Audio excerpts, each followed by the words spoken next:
नमस्कार दोस्तों, हमारा टॉपिक चल रहा था सेंटेंस एंड इट्स काइंड्स। देखिए, सेंटेंस के काइंड्स में हमने सबसे पहले असर्टिव सेंटेंस पढ़ा। असर्टिव सेंटेंस दो टाइप के हुए आपके, अफर्मेटिव और नेगेटिव। अफर्मेटिव सेंटेंस जिसमें पॉजिटिव स्टेटमेंट होता है और नेगेटिव सेंटेंस जिसमें नेगेटिव स्टेटमेंट होता है। सेकंड हमने पढ़ा था इंटरोगेटिव सेंटेंस बाई एचवी और बाई डब्ल्यूएच वर्ड, यानी कि इंटरोगेटिव सेंटेंस दो प्रकार के हुए, एक तो हेल्पिंग वर्ड से शुरू होने वाले और सेकंड था डब्ल्यूएच वर्ड से शुरू होने वाले। हेल्पिंग वर्ड से हमने इंटरोगेटिव सेंटेंस को कब शुरू किया था? यदि आपका जो जवाब या उत्तर दे रखा है, आंसर दे रखा है, वो यस या नो से प्रारंभ हो रहा है तो आप समझ जाए हेल्पिंग वर्ड से प्रश्न बनेगा आपका।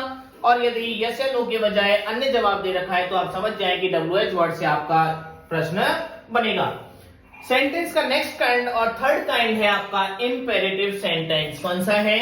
इंपेरेटिव सेंटेंस, यानी कि आज्ञाबोधक वाक्य। इंपेरेटिव सेंटेंस आज्ञाबोधक वाक्य यानी कि वे वाक्य जिनमें ऑर्डर यानी कि आदेश, कमांड यानी कि आदेश, रिक्वेस्ट प्रार्थना, एडवाइस सलाह, वार्निंग चेतावनी, परमिशन आज्ञा, सजेशन सुझाव, नेगेशन मनाही आदि का भाव होता है, इंपेरेटिव सेंटेंस कहलाते हैं। यानी कि कोई भी सेंटेंस जिसमें ऑर्डर का भाव हो, कमांड का भाव हो, रिक्वेस्ट का भाव हो, एडवाइस का भाव हो, नेगेशन का भाव हो, वार्निंग का भाव हो, परमिशन या सजेशन का भाव हो, तो तुरंत आप समझ जाए कि वो सेंटेंस आपका कैसा है, इंपेरेटिव है। देखिए, इंपेरेटिव सेंटेंस जो होते हैं उनमें निम्न कॉन्सेप्ट्स होते हैं। देखिए कौन कौन से कॉन्सेप्ट होते हैं इंपेरेटिव सेंटेंस में। फर्स्ट है हमारा ऑर्डर, यानी कि इंपेरेटिव सेंटेंस में ऑर्डर का भाव हो सकता है आदेश, ओपन द डोर दरवाजा खोलो, open the door, close the door यानी कि दरवाजा बंद कर दो, ओपन योर बुक अपनी बुक खोलो, तो यानी कि इसमें ऑर्डर का भाव हो सकता है। कमांड, ये हाई लेवल होता है कमांड, ऑर्डर मीन्स आदेश, कमांड मीन्स भी आदेश होता है, लेकिन ये हाई लेवल के होते हैं कमांड। जैसे आर्मी में चलता है सोल्जर्स सैनिकों मार्च फॉरवर्ड आगे बढ़ो, सैनिकों आगे बढ़ो, कमांड का भाव है। नेक्स्ट है आपका रिक्वेस्ट प्रार्थना, यानी कि please give me your pen, कृपया मुझे अपना पेन दो। एडवाइस सलाह का भाव हो सकता है, do not waste your time, do not waste your money, अपना समय बर्बाद मत करो, एडवाइस का भाव है। वार्निंग चेतावनी, बिवेयर ऑफ डॉग्स, जैसे आपने देखा होगा कि घरों के आगे एक प्लेट लगी रहती है, उस पर लिखा रहता है बिवेयर ऑफ डॉग्स, कुत्तों से सावधान, यानी कि वार्निंग का भाव है। नेगेशन मनाही, डू नॉट पार्क हियर, यहां गाड़ी खड़ी ना करें। नेक्स्ट है आपका परमिशन का भाव हो सकता है। परमिशन और जो सजेशन वाले वाक्य होते हैं, लेट मी प्ले, मुझे खेलने दो, सजेशन लेट्स गो या let us go, let's go आओ चले। तो देखिए ये जो ऑर्डर है, कमांड है, request, advice, warning, negation, permission और सजेशन, ये भाव आपके इंपेरेटिव सेंटेंस में इनमें से कोई भी भाव हो सकता है।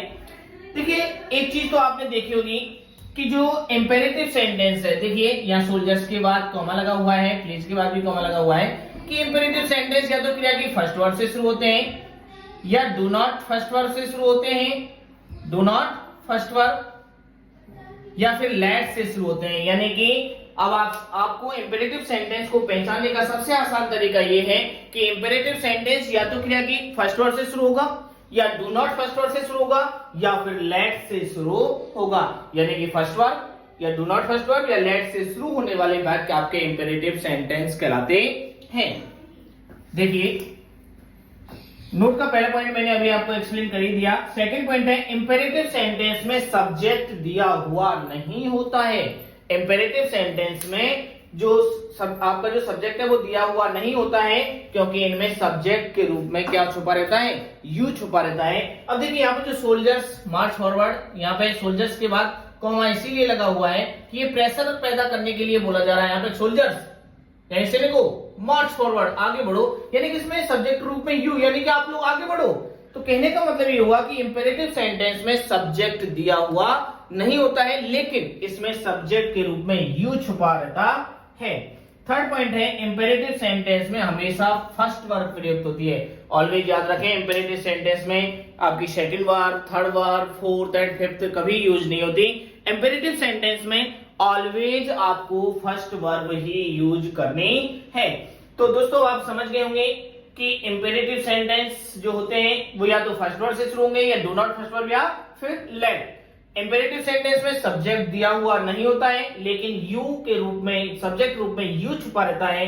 और थर्ड पॉइंट हमने बताया ये कि इंपेरेटिव सेंटेंस में ऑलवेज फर्स्ट वर्ब का ही प्रयोग करते हैं। देखिए लेट से दो प्रकार के वाक्य बन रहे हैं आपके, परमिशन व्यक्त करने वाले और सजेशन व्यक्त करने वाले। इनके बारे में हम आगे वीडियो में पढ़ेंगे।